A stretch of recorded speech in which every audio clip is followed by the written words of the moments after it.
welcome to Would I Lie to You, the show with fantastical fibs and tantalising truths. And on David Mitchell's team tonight, the news presenter whose accent has been described as sexy and like warm honey, or put another way, Welsh. Hugh Edwards.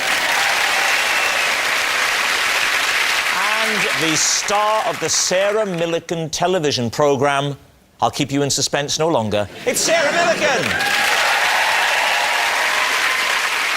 And on Lee Mack's team tonight, an actress who can convince you of anything. She told me earlier she's delighted to be on Lee's team. It's Josie Lawrence.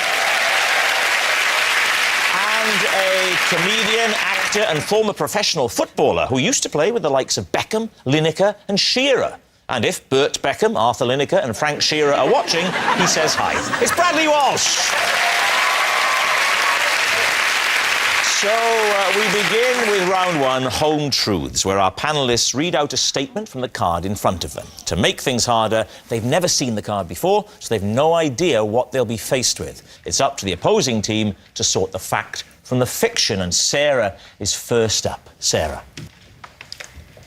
When I'm feeling tired, I photograph myself to see how tired I look. I then compare this photograph with other photographs I've taken of myself when I felt tired to see how tired I really am. Lee's team, what do you think? When did this begin, Sarah? Probably 3 or 4 years ago. How? Boredom. The first time you did it, what brought that on?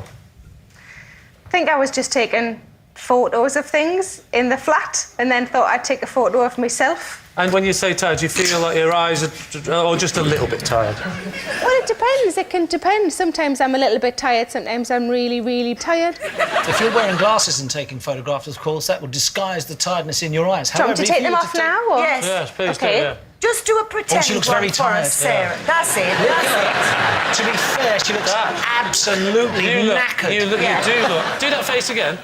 What would you give yourself from 1 to 10? If 1 is not very tired... I can't see it, that's why I take the photo.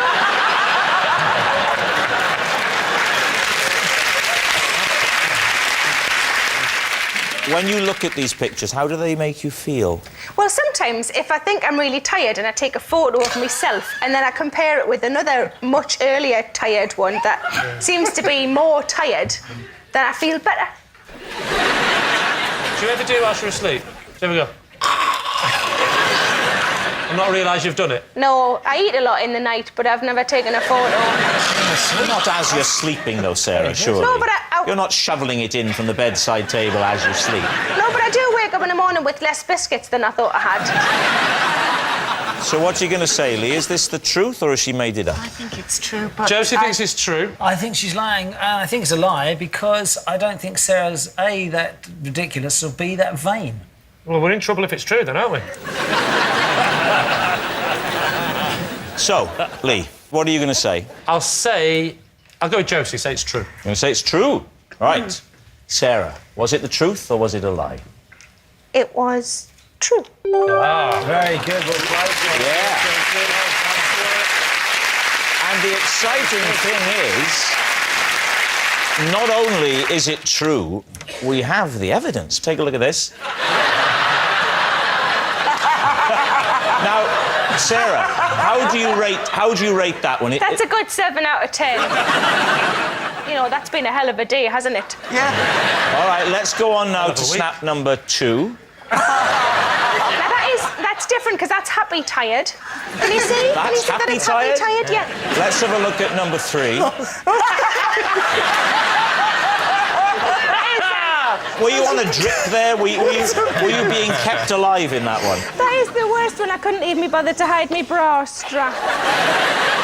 Yes, it's true. Sarah does photograph herself to see how tired she looks. I'm terrible after a late night. You know, some mornings I barely recognise the old man looking back at me in the mirror or remember why I invited him home in the first place. Right. Hugh, you're next. I have an evil eye that I use on my colleagues during broadcasts when I want them to move on. Now, when you say your colleagues, who in particular? Because don't you read the news on your own? It's a very lonely job. You mean correspondents, don't you? Colleagues who might be Nick correspondents. Robinson, for example? Oh, I see. I see. Nick Robert Robinson. Peston, for Oh, yeah. example? People who've come in to drone on about something endlessly. All right, well, look, Lee, I'll tell you what. You be a correspondent. I'll be a correspondent, okay? so I'm And then Hugh, do your evil eye. You mentioned Robert Peston going on and on about, you know, the world coming to an end. I've got to stop him talking. Right. In news today, we believe that there's a chance that the... Oh, my God! That's it. Do it again. You've got to start again. I can't do it in Well, silence. Today, the ice caps were melting once again, and we found That's that... not what a correspondent says. it's The true. It's not correspondent doesn't realistic. say in It's the not news realistic. today. You've got to talk about the euro. Oh, I'm sorry, David. Talk about the euro. I'm sorry, I didn't realise I was going to have to be method. Talk about the euro and do it with some level of insight. For Right. You've got to say... I will. Today. Today? Why don't you Today. start today? Yes. All right, then, tomorrow. We're now going to our economics correspondent. Today? Why are you saying today? All right, then. Today, All right, then, forget it. Tomorrow, do you know what I heard? That the euro... Good, it is good. David can't see it. Do it to David. Do it to There are David. gradations on it, okay? David, wait. Do it properly. Pretend you're a sports correspondent. You're talking about the Carling Cup final last year. David. Today? Not today. Not today. Today? No, not today. In the Don't look at me, football. don't look at me. Today in the football, once again they were kicking it. Oh God! Yeah, okay. It does work. It does work. Some of them are very, very resistant to it. You're the BBC version of Medusa, are you not? I have to stop these people. They have to be stopped. You said there are gradations. That's right, Rob. So, OK, so let's see minor irritation. You see that? Well, it's barely noticeable. Well, exactly. That's a nervous twitch, surely. No, it's not. OK, medium. That's good. I like that. Yeah. OK, and then full on. Angle the head down. If I angle the head down, that is serious. I suppose the problem is... It really is. I was going to say, if you're really not interested, you Yeah. raise both eyebrows, but No. it's going to backfire, isn't it? 'Cause No, there's a different one I use. There we go. He's fascinated by this. Yes, that's fantastic. Wow, this is interesting. There's always the turn your back on them technique, which I have used as well. But Robert Peston still carries on. You don't really turn Oh, I have done. Yeah. And basically, so Rob, you're now Robert Peston. So you go say quantitative easing. Say that. Quantitative easing, you know, will it work? It's hard to say, Hugh. And at the end of the day, we won't know until Tuesday when the Chancellor is going to give us his report. Now, word is that report is going to contain many of the ingredients that we've already seen. But until it's released, we won't know. And don't forget that there's always the opportunity for the Shadow Chancellor to put forward his proposal. We won't know until Wednesday. Why Wednesday, you ask? Well, Wednesday is the day when the report will be work, presented. Our business editor, Rob Brydon. Thank you very much indeed. Thank you very much. So, what do we think? Do you think it's true? Lie. It's a lie. He's too lovely. He really is. He's like a big, old, cuddly Welsh Old? bear. I mean old in the loveliest sense, rather than in the old sense. Lie. You think it's a lie? Why lie, Bradley? Why lie? Because you can. No, I mean, why do you think this is a sorry. lie? He's a very solitary person on television. I see Hugh in my living room. He's on his own. He's never given me the evil eye.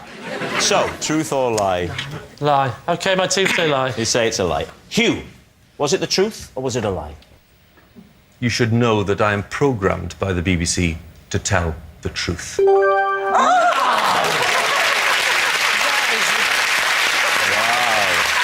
Yes, it's true. Different news presenters have their own little techniques. Fiona Bruce will incline her head to one side. Emily Maitlis will cough. And Jeremy Paxman will grab you by the lapels and tell you to shut it or he'll glass you. Bradley, you're next. OK, here we go.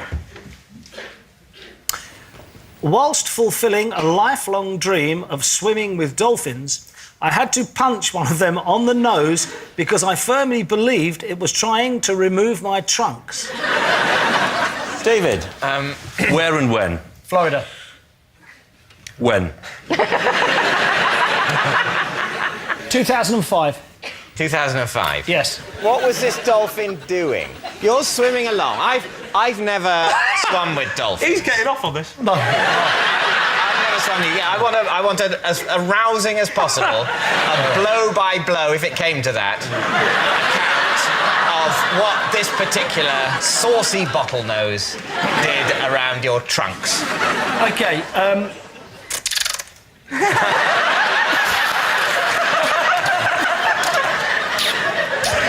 Get him off!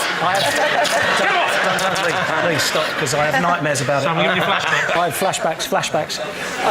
You have to hold on to the dolphin's fins like this, and they propel you across the water, so you're in tandem with dolphins. This So is they in propel the sea? Well, it was like a SeaWorld place. Right. And I was being propelled across the water, or dragged across the water by these dolphins. Holding Anyway, them by the dorsal fins. Indeed. Yeah. I got to the other side of the tank that we were in, and one swam left, and the other one came round and was poking me in the back. And so, consequently, the lady who was lady there... dolphin? Not the lady dolphin, no.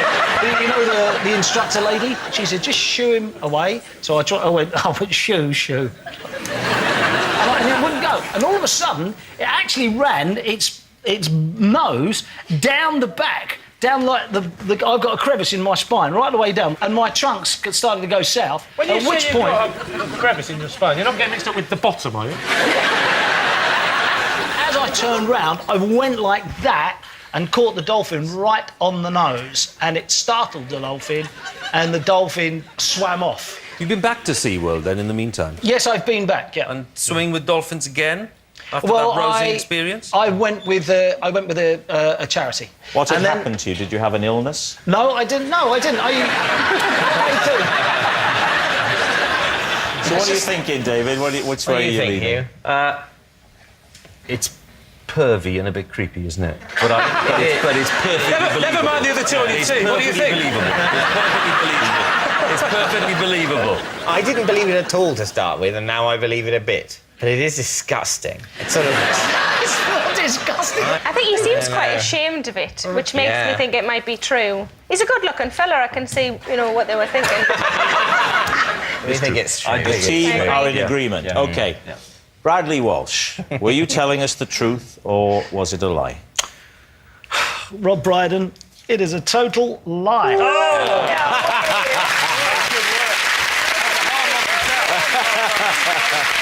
Yes, it's a lie. Bradley didn't punch a dolphin on the nose because he believed it was trying to remove his trunks. Our next round is called This Is My, where we bring on a mystery guest who has a close connection to one of our panellists. Now, this week, each of Lee's team will claim it's them that has the genuine connection to the guest, and it's up to David's team to spot who's telling the truth. So please welcome this week's special guest, Paul.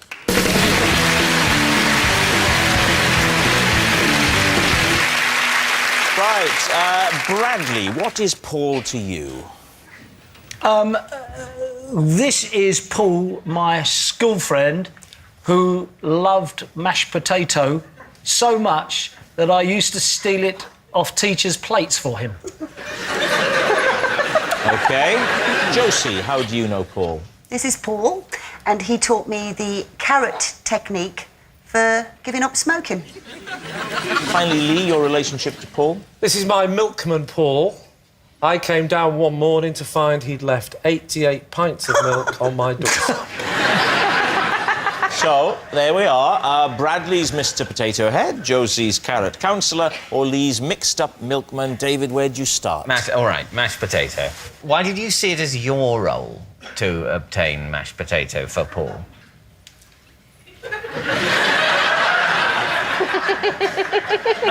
Because he loved mashed potato so much, and I was his friend, and he wasn't brave enough. How did you steal it without the teachers noticing? I stole it when the teachers weren't looking.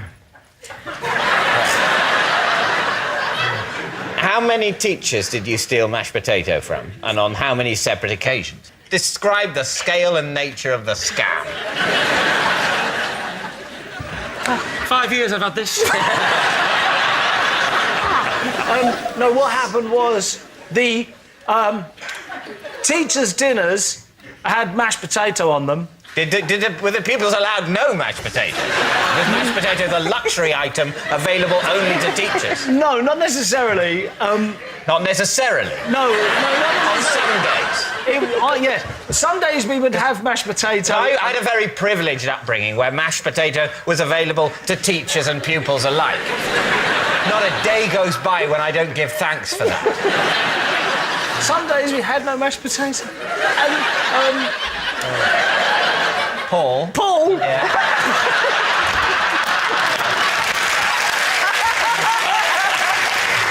Rob, how come I never get a newsreader?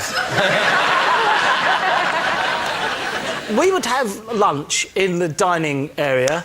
The teachers that were looking after us in that dining area would then swap over and have their lunch later than us. Right. The plates of dinner that were going to the other teachers had mash on them, and somewhere else in the school, other than the dining room, we'd take the mash.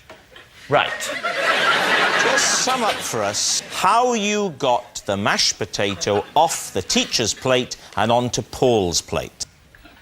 I hijacked the canteen trolley thing. On a trolley, so it's an industrial quantity of mash you're moving around here, yeah? Yeah? Is that right? Would you like to move on with your inquiries? Josie, what is the carrot method? Paul is my plumber. Yeah. And I've known him for about 10 years now. I do like a cheeky ciggy every now and then. About 2 months ago, he came and did a tap in my utility room. And I said, Paul, when I gave him a cup of tea, you know, you can have a fag in this house. And he says, I don't do it anymore, but I'll show you what I do. And he had a packet of ciggies with a little plastic bag thing and little sticks of carrots. And he nibbled them. So I so did you it. don't smoke the carrots? No. So it's just quite simply, every time you fancy a cigarette, just Yes, nibble but on a carrot. But for some reason, because I've tried before, some reason just having the packet with you. So you put them in the cigarette Yes, pack. So you still have that's to buy... what he did. That was his little technique. I was trying to give up heroin once and I carried around a little tub of hummus. I found that worked. Right, what about Lee's story? Yes. So when was this? It was about 6 weeks ago. 88 bottles, glass bottles. Glass bottles of milk, yes. And how were they arranged on the doorstep? In the shape of a cow. What does that matter? I'm just trying to picture the scene. Where Okay, were they? picture Where the were they scene. arranged? I've opened the door, there's 88 bottles of milk. Where were they? Where were they? you got a very on big the doorstep, porch. around the On the doorstep. doorstep, you've Not got a just on very the... big doorstep. Well, you've got to let me finish. On the doorstep, around the side, up the bit that I have at the side of my house. And the colour of the foil on the milk bottles? The colour of the foil? Yeah. Blue. Blue? Which means what? It means that it's full fat. I didn't think anybody drank full fat milk Is this the bit you least believe? The bit that you doubt about this story is I had 88 bottles of milk on my doorstep. That's fine, that's champion. Full fat? Are you bombers? How many had you ordered? I'd ordered... Well, I thought I'd ordered 8. You thought you'd ordered... That's a lot. 8 pints of full fat milk. Well, actually... Why did you want 8 pints of full fat milk? Because I had friends staying over. Who like milkshakes? I ordered it online, I made a mistake. I meant to put 88 bottles, and I hit it, and I put 88 in the box. That's Right. what happened. That is And Paul didn't question that at all. Nobody questioned that you wanted 88 bottles of milk. Yeah, because what happened is I put 88, I said double-clicked, and then his face just came up on the screen and went, "Are you sure, Governor?" I mean, come on, Lee. 88 bottles of milk? What are you talking about? Hey? I'll go back there and have another go. No, he doesn't get involved in the admin. He just looks at the list and delivers the milk. Fair enough. When does Paul deliver? Monday, Wednesday, Friday. What time? Ooh, it's quite early, Hugh. So, how many bottles did you say? 88 on this particular And occasion. he did it silently on the doorstep? You didn't wake up at all? Yeah, no big clanking going on? Got a very Back and forth to the milk float? No? He's a professional. Yeah. We call him the Ninja Milkman. OK. Talk us through the event. You open the front door. What happens? I saw 88 bottles of milk. Yeah. And what happened then? What happened? I went, love! Not to him, obviously he's gone. Yeah. I said, darling... Doesn't I say love, that'd be far too working class and northern. Darling, heavens above, the milkman's left 88 bottles of milk again. What an absolute blackguard. How long did it take you to get through this supply? Until you got rid of them all? And what did you do We then? didn't get through them all before they'd gone off. We gave some to the cat. Actually, I'm lucky because I've got a lion. OK, we need an answer. So, David's team, is Paul Bradley's Mr Potato Head, Josie's carrot counsellor, or Lee's mixed-up milkman? I don't understand why you'd have full fat in this day and age. No. Think of your hard flour. I get semi-skimmed. I get semi-skimmed. Yeah. I get semi-skimmed. I think everyone gets Everybody gets semi-skimmed. semi-skimmed, yes. I think it's Bradley. No, I think you might be It right. was so bad. Yeah, it was so bad. It's got to be right. Bradley's technique to basically collapse in front of us meant Yeah. we didn't really get any information either way out of it. No, He's true. just... True. And he has a whiff of a thief about him as well, doesn't he? OK, so, Paul, would you please reveal your true identity?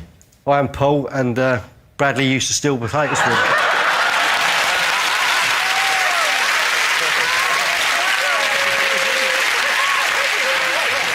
Thank you very much, Paul. Thank you very much. Which brings us to our final round, Quickfire Lives. And we start with... Lee. I can tell if someone drinks mainly tea or coffee just by listening to their stomach. Right, David's team, what do you think? How?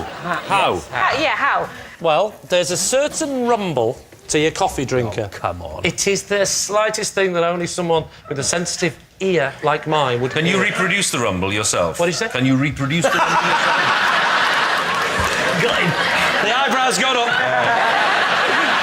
Oh, sorry, Hugh, what was the question? I said, can you reproduce the rumble in some kind of form? Give us a sense of whether it's resonant or a bit of a squeaky rumble. What kind of rumble is it? I would say that the drinkers of coffee have a rumble that I can only describe as, imagine a small fish passing wind.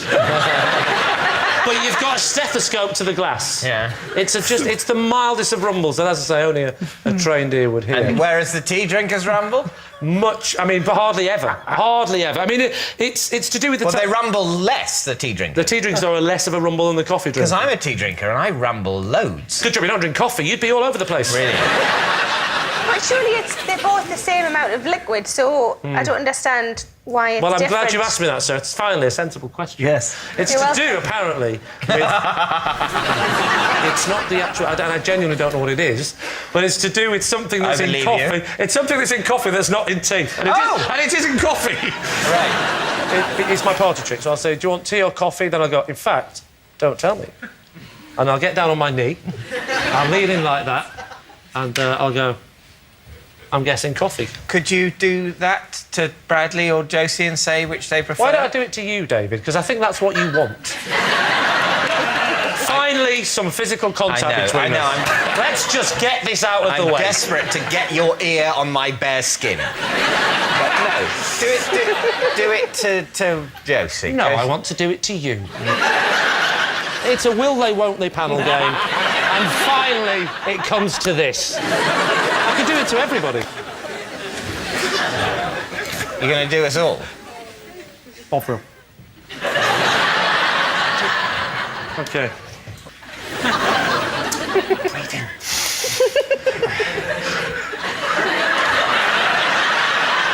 Oh, news just in. There's a definite rumble there. You're a tea drinker. I thought you said coffee drinkers rumble more. There's a rumble, but it's not the rumble. It's not the mild rumble. Yeah.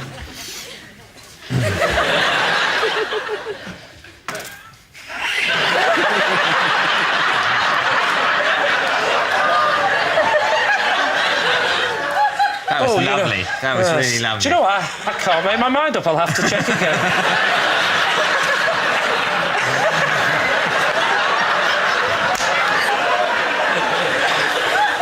Got a very warm ear. It's tea. Now, I have a different system for the ladies.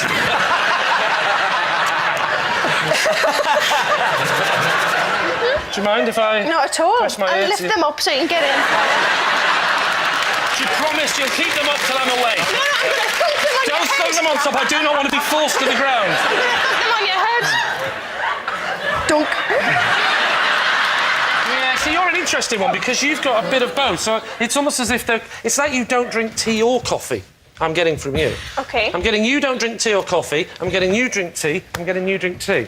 So that's what I would say. So you now know whether it's true or a lie. Now, what we need to know is, did he get those right? No sense on what these rumbles actually sound like. I need to sort of get a sound. OK, I'll try and do the sound. David, as a tea drinker, was the mild rumble. A sort of...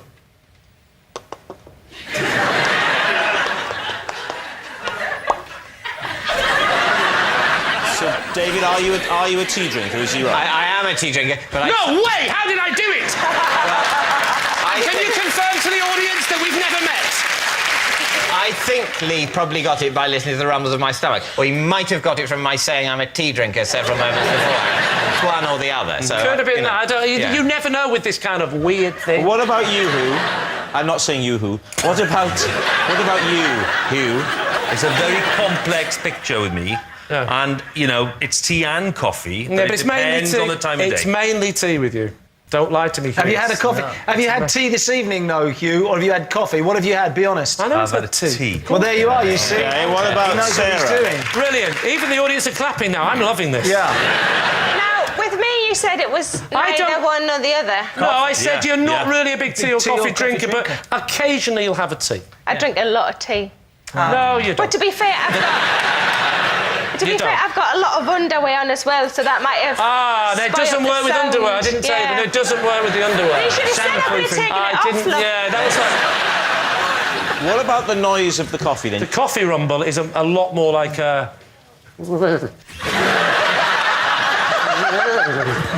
that's the only way to describe it. I mean, I can't make the noise of a... Can I suggest that would be a better party trick? Don't call my skill a trick, Sarah. It's I find it a curse. I've had to live with it all my life. So what do you think, David? What do you think here? I'm trained to spot liars a mile off. That's Yeah. my job. And it's something I can do with a kind of unerring sort of sense of certainty. Why are we losing then? It's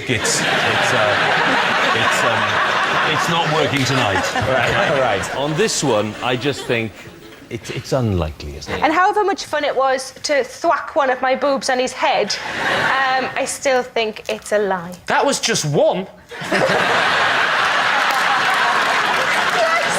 So what are you going to say, then, David? I think we're going to say it's a lie. You think it's a lie? Yeah. OK.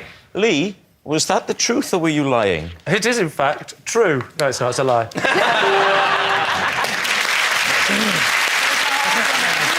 Yes, it's a lie. Lee can't tell if someone drinks mainly tea or coffee just by listening to their stomach. Oh, that noise signals time is up. It's the end of the show. I can reveal that David's team have won by 3 points to 2. But it's not just a team game, and my individual liar of the week this week is Hugh Edwards. Yes, Hugh Edwards, who's been less genuine than an email from a Nigerian billionaire. Good night.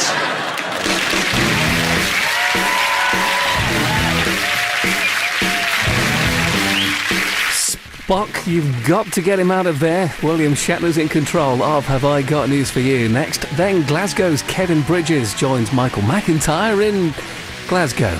Well, we've all got to save on petrol. That's at 9:30.